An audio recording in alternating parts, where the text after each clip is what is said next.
இயேசு கிறிஸ்துவில் அன்புக்குரியவர்களே, இன்றைய நற்செய்தி வாசகத்தில் இயேசுனுடைய எருசலேம் போதனைகள் தொடர்ந்து வருகின்றன.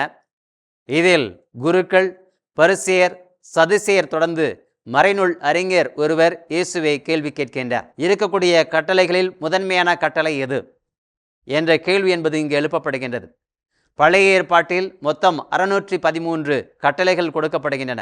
இதை செய்ய வேண்டும், இதை செய்யக்கூடாது என்ற கட்டளைகள் இருக்கின்றன. ஆகவே இயேசுனுடைய போதனை பழைய ஏற்பாட்டு போதனையை விட முற்றிலும் மாறுபட்டதாக இருக்கின்றது. அங்கு இருக்கக்கூடிய இந்த கட்டளைகளுக்கெல்லாம் ஒரு புதிய விளக்கம் கொடுக்கக்கூடியதாக இருக்கின்றது.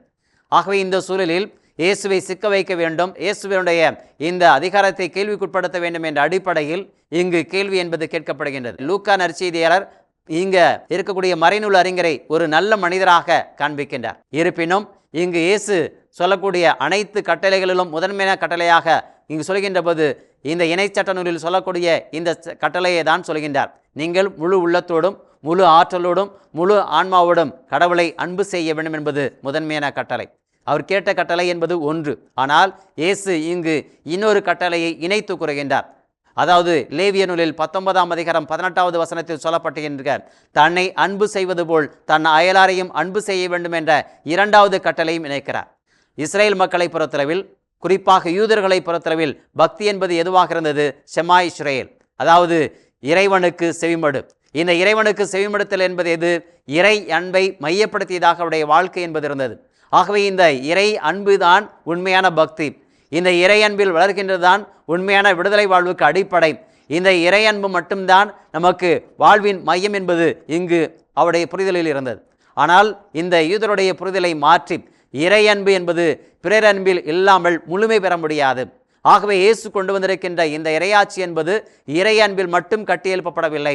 இறையாட்சி என்பது இங்கு பிறர் அன்பில் கட்டி எழுப்பப்படுகிறது என்பதை மிக தெளிவாக எடுத்துரைக்கிறார். பிறர் அன்பு இல்லாமல் இறை அன்பு நிறைவு பெற முடியாது. இறை அன்பு நிறைவு பெறுவதற்கு பிறர் அன்பு தான் அடிப்படையாக இருக்கிறது. ஆகவேதான் மத்தேயு நற்செய்தி 25ஆம் அதிகாரத்தில் அங்கு குறிப்பிடுகின்ற பொழுது சொல்கிறார், சின்னஞ்சிறியவர்களுக்கு செய்ததெல்லாம் எனக்கே செய்தீர்கள். ஆகவே நீங்கள் உண்மையில் கண்ணில் காணாத கடவுளை அன்பு செய்கிறேன் என்று சொல்லிக்கொண்டு கண்ணில் காணக்கூடிய உங்களுடைய சகோதர சகோதரிகளை நீங்கள் வெறுத்தால் பொய்யராக இருக்கிறீர்கள், நீங்கள் கொலையாளிகள் என்பதனை 1 யோவான் மிக தெளிவாக எடுத்துரைக்கின்றது. ஆகவே இங்கு உண்மையில் நான் கடவுளை அன்பு செய்கிறேன் எனில் கடவுளை அன்பு செய்வதனுடைய வெளிப்பாடாக எது இருக்க வேண்டும்? என்னுடைய அயலாரை, என்னுடைய சகோதர சகோதரிகளை, என்னுடைய உற்றார் உறவினரை, நான் வாழக்கூடிய சமூகத்தில் எல்லோரையும் அன்பு செய்ய வேண்டும் என்ற கருத்தை மிக தெளிவாக இங்கு இயேசு எடுத்துரைக்கின்றார். ஆகவே இந்த பிறர் அன்பு தான் இந்த இறையாட்சியினுடைய அடிப்படையாக இருக்க முடியும். இந்த பிறர் அன்பு தான் இறை அன்பிற்கு அடிப்படையாக இருக்க முடியும் என்பதனை இங்கு எடுத்துரைக்கின்றார். ஆகவே இயேசு இங்கு இறையாட்சியினுடைய இந்த அன்பில் இறையன்பு, பிறர் அன்பு, இந்த இறையன்பு இல்லாமல் பிறர் அன்பு இருக்க முடியாது, பிறர் அன்பு இல்லாமல் இறையன்பு இருக்க முடியாது என்பதனை மிக தெளிவாக எடுத்துரைக்கிறார். ஆகவே இங்கு இன்றைய நற்செய்தியில் இயேசு இந்த முன்வைக்கக்கூடிய இந்த முதன்மையான கட்டளை என்பது கடவுளை அன்பு செய்வது, இரண்டாவது கட்டளை என்பது பிறரை அன்பு செய்வது. ஆனால் இன்றைக்கு பிறரை அன்பு செய்யக்கூடிய தன்மை என்பது கொஞ்சம் கொஞ்சமாக குறைந்து கொண்டிருக்கிறது. பிறரை அன்பு செய்யாமல் இறைவனை அன்பு செய்வதாக நாம் காட்டிக்கொள்கிறோம். அத்தோடு மட்டுமல்லாமல் இந்த பரிசேயர்கள், சதுசேயர்கள், தலைமை குருக்கள், அதேபோல் மறைநூல் அறிஞர்கள் அனைவரும் இந்த ஐநூலை முழுமையாக கற்றறிந்திருந்தார்கள்.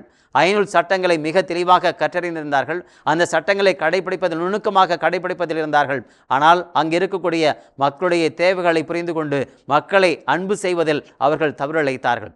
ஆகவே அங்கு மனித நேயம் என்பது மையப்படுத்தப்படவில்லை, பிறர் அன்பு என்பது மையப்படுத்தப்படவில்லை.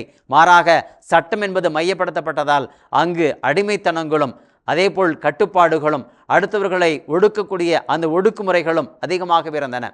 இதையெல்லாம் கடந்துதான் இயேசு உண்மையான அன்பு என்பது இந்த ஒடுக்குமுறையான அன்போ அதேபோல் அடிமைப்படுத்தக்கூடிய இதோ இல்லாமல் மாறாக அவர்களுக்கு விடுதலை கொடுக்கக்கூடியதாக இருக்க வேண்டுமெனில் அதுதான் உண்மையான பக்தியாக இருக்க முடியும். பிறர் அன்பில்தான் ஒரு பக்தி என்பது முழுமை பெறுகிறது. பிறர் அன்பில்தான் இந்த இறையன்பு நிறைவு பெறுகிறது என்பதனை இன்றைய நற்செய்தி வாசகம் நமக்கு எடுத்துரைக்கிறது. உண்மையில் இந்த இறையன்பு நம்ம முழுமை பெற வேண்டுமெனில் நாம் பிறர் அன்பில் வளர வேண்டும். பிறர் அன்புதான் நம்மை இறையன்பினுடைய நிறைவுக்கு நம்மை இட்டுச் செல்கிறது என்பதனை இன்றைய வாசகம் நமக்கு எடுத்துரைக்கிறது. நாம் இறையன்பிலும் பிறரன்பிலும் வாழ்வோம். பிறரன்பு வழியாக இறையன்பை நமக்குள் நிறைவாக பெற்றுக்கொள்வோம்.